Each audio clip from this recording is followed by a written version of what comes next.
আসসালামু আলাইকুম এভরিওয়ান, আশা করি সকলেই ভালো আছেন। আল্লাহ যারা এই বিদেশে আসবেন, কাজ করবেন, কাজ করার প্ল্যান আছে, স্টুডেন্ট হিসেবে যে আসবেন, সকলকে আমি হাম্বলি রিকোয়েস্ট করবো যাতে তারা সকলেই যে কোনো হাতের কাজ শিখে আসে। না হয় দেখা গেল কি কঠিন করতে কঠিন, কঠিন থেকে কঠিনতর কাজ করতে হবে সকলকে। কারণ এই যে কাজ এত সোজা না। যারা ভাবেন বিদেশে টাকা, হ্যাঁ অনেক টাকা, অবশ্যই টাকা আছে, টাকা নাই জীবনটা এমন না।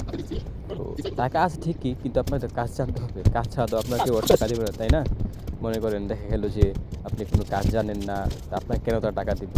তো সকলকে হাম্বল রিকোয়েস্ট করবো, তুমি হাতের কাজ শিখে আসেন। নর্মালি এটা জাস্ট থিঙ্ক করেন, আপনাকে দিয়ে যদি আমি কাজ করে 5 টাকা দিয়ে আপনাকে আমি যে 5 টাকা দিয়ে যে 10 টাকা তুলতে না পারি, তাহলে আমি কেন আপনাকে কাজে নেব? ডেফিনেটলি আমি আপনাকে কাজে নেব না, রাইট? তো আপনাকে যখন আমি 5 টাকা দেবো, তার মানে আমি এখান থেকে 10 টাকার চিন্তা ভাবনা করবো যে 5 টাকা দিয়ে 10 টাকা তোলার জন্য। তখন আপনি যদি কোনো কাজ না জানেন, কিছু পারেন না, তাহলে আপনাকে কেন আমি 5 টাকা দেবো? এটা আমাদের লস। এই জন্য হচ্ছে মূলত আমাদের দেশে যারা বিদেশি স্টুডেন্ট আসে, অনেকে কাজ পায় না যে বলে, তার মূল একটা কারণ হচ্ছে কি এইটাই, যে তারা কাজ আসলে কোনো জানে না। মূলত আপনি যারা বলবে যে কাজ নাই, তাদেরকে একটাই প্রশ্ন করবেন যে আসলে আপনার কী স্কিল আছে যে আপনি কাজ পাচ্ছেন না, বা আপনি আর্ন করার মতো আপনার কী স্কিল আছে। নর্মালি যদি বলি, আমি হচ্ছে ইলেকট্রিশিয়ান হিসেবে ভালো কাজ জানি, বা কনস্ট্রাকশন হিসেবে ভালো কাজ জানি মোটামুটি। তো তারপরে কিন্তু আমি ওই কাজগুলো পাচ্ছি না এখন। কেন? কারণ পুরান লোকেরা আছে, তারা কাজ এক্সপার্ট, বাট আমি তো এক্সপার্ট না। তো তার জন্য আমার ক্লিনিংয়ের কাজ, এইসব কাজ আবিজাবে কাজ করতে হয়।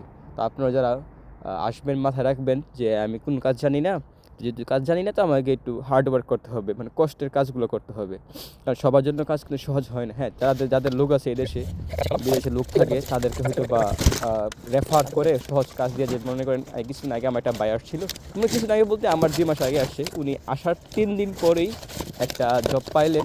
6 ঘন্টা করে প্রতিদিন কাজ করতে হবে, পার মান্থ হচ্ছে 1050 ইউরো। ঠিক তার দুটো ফ্রেন্ড একই রুমে, তার আজকে 4 মাস যাবৎ বসে আছে, কোনো কাজ নাই। বুঝতে পারছেন? আবার আমার পাশের রুমে, সে হচ্ছে আসছে 2 মাস হয়েছে, সে কাজ করতেছে। কীভাবে? কারণ সে কাজ জানে।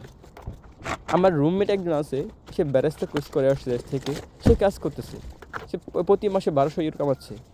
তার মানে এই না যে আপনি জব পাবেন না। প্রথমত আপনাকে স্কিল থাকতে হবে, দ্বিতীয়ত হচ্ছে আপনাকে রেফার থাকতে হবে। যদি স্কিল থাকে রেফার লাগে না, রেফার থাকলে স্কিল লাগে না। কিন্তু আপনার কোনটাই নাই, তখন আপনি কী করবেন? তখন আমার মতো হার্ড ওয়ার্ক করতে হবে। লাইক প্রথম যখন আমি আসছিলাম, আমি একটা কাজ পাইছিলাম, ম্যানেজ করছিলাম যে কফি মেকিং। তখন আমাকে জিজ্ঞেস করছিল, আপনি কি কফি মেকিং করতে পারেন, কফি বানাতে পারেন? তখন আমি বলছি না। তো আপনার কি কার আছে বা মোটরসাইকেল আছে? আমি বলছি না, আমি নতুন আসছি, আমি এগুলো কিছু নাই। তখন আমার বললো কি, ভাই তাহলে আমি দুঃখিত, আমি কাজ দিতে পারতেছি না। সো যারা আসবেন, দেশে থেকে আসবেন, হয়তো কফি মেকিং, গাড়ি ড্রাইভিং, অথবা ইলেকট্রিশিয়ান, অ্যাসিস্ট্যান্ট শেফ, এসব কাজ শিখে আসতে পারেন, যেগুলো আপনার এখানে খুব দরকার হবে। আসসালামু আলাইকুম।